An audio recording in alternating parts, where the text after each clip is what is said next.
long as we can remember. But hakuna kitu ya kuvuna. It is the time to have a paradigm shift. Tuachane na hiyo mzee, aende retire, mujipange na Rais William Ruto, na huko mbele, you get this community in mainstream government so that the region can reap maximum development needs. Na tuweze kuendelea hapo mbele. Tunataka kusema tuko na heshima kubwa sana kwa hii jamii for the stand you have taken over the post-election violence that is going on in Nairobi by Raila Odinga.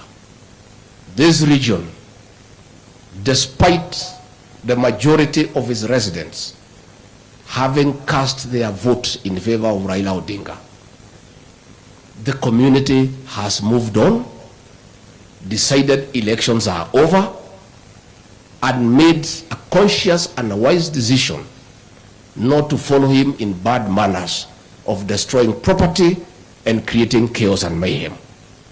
Watu ya Mlembe, tunatolea nyinyi kofia. And as you can see, you are not alone.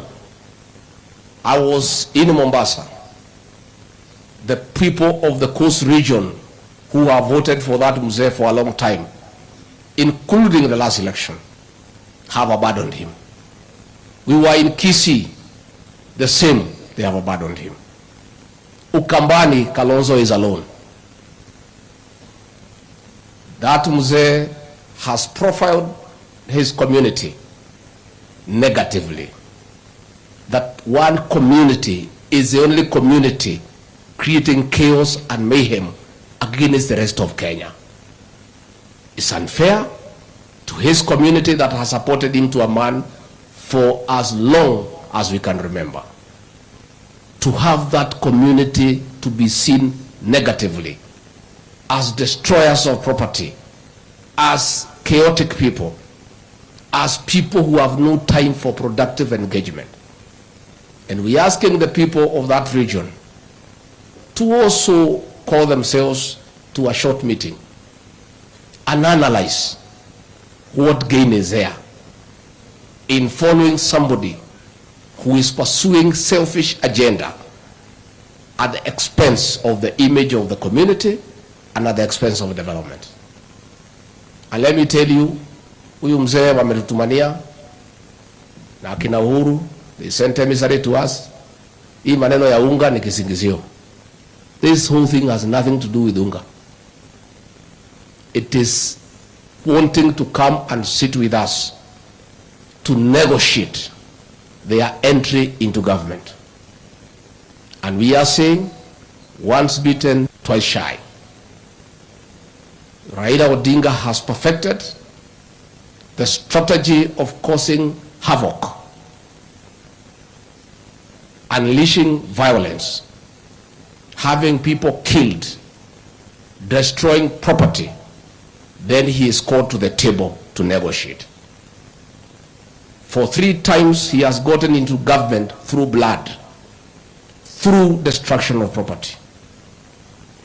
President William Ruto and I, on 13th of September last year, before God and before man, took the Bible with the entire world watching and so to uphold and defend the Constitution.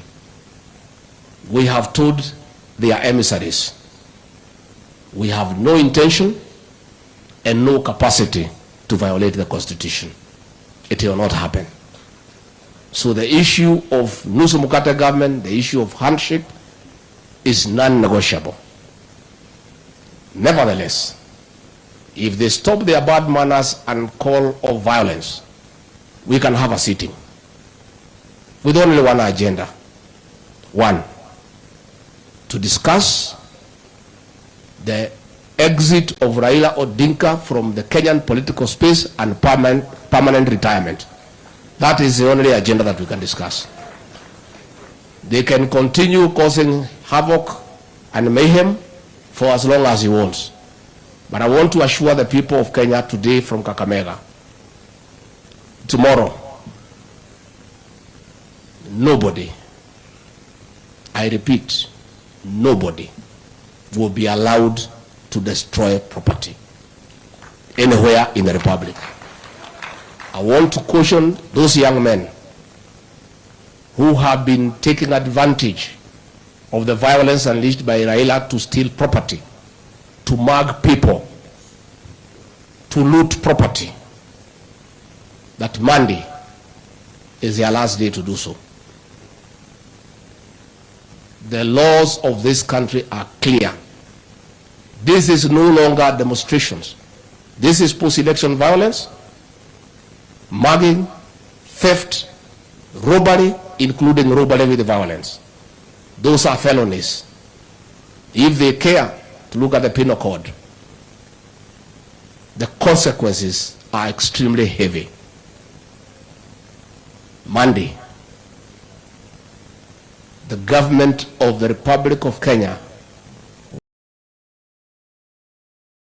will assert its authority in protecting life and property and upholding the rule of law. I'm just giving that caution to those young people that it is not going to be business as usual. It cannot happen, and it will not happen because it is wrong, it's immoral, it's unacceptable. Raila Odinga, you are accusing the international community of abandoning you. You are out of order. Nobody has abandoned you. The international community have now known you. They did not know you. You have been exposed. The year before, they thought you are a Democrat. You are a human rights crusader. But the events of August 15 at Bomas of Kenya, where all the ambassadors were present,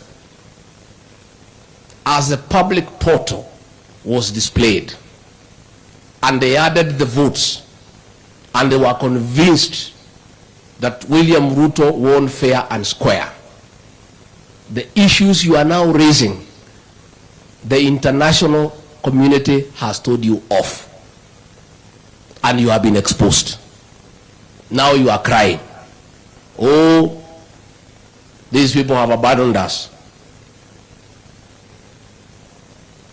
For your information, America is the world's largest democracy. It is insulting to the American government for Raila Odinga to ask them to help him undermine democracy in Kenya. It's not possible.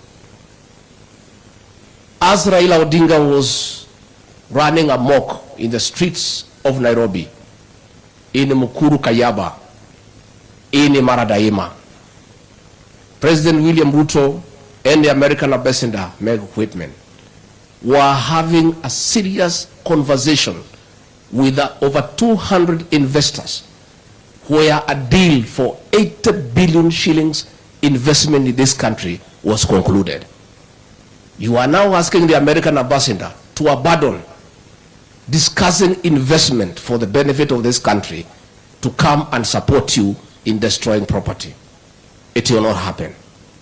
We want to urge the international community, please ignore that old man. Now that you know him, much as he had misled you before, now you know him. He's just a man who has gotten whatever he wants through violence and anarchy. And now that he's exposed, that sorts out the matter. Leave him to us. We'll sort out the other issues with him locally here without your involvement. Nikimalizia, niseme ya kwamba I want to talk to my elder brother and friend, President Uhuru Kenyatta. I have sent you a message through your emails because you don't want to pay taxes. If you want to talk to us so that you don't return the money that you put abroad, you don't have to cause violence through Raila Odinga. You can call us for an honest conversation, and then we can discuss whether you pay tax, whether you don't, how, nini, tunaweza kubaliana. But it's also good for me to tell you, as you finance violence, violence is unpredictable. Many times, it comes to consume the financiers.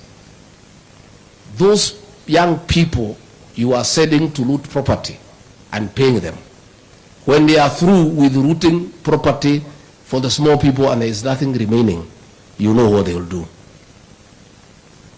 I'd like you to take time, President Uhuru Kenyatta and Raila Odinga, if you have time. You read the history on the French Revolution of 1789, if you have time. As the revolution was going on, the peasants decided that the bourgeoisie and the aristocracy should be beheaded. And they started beheading them.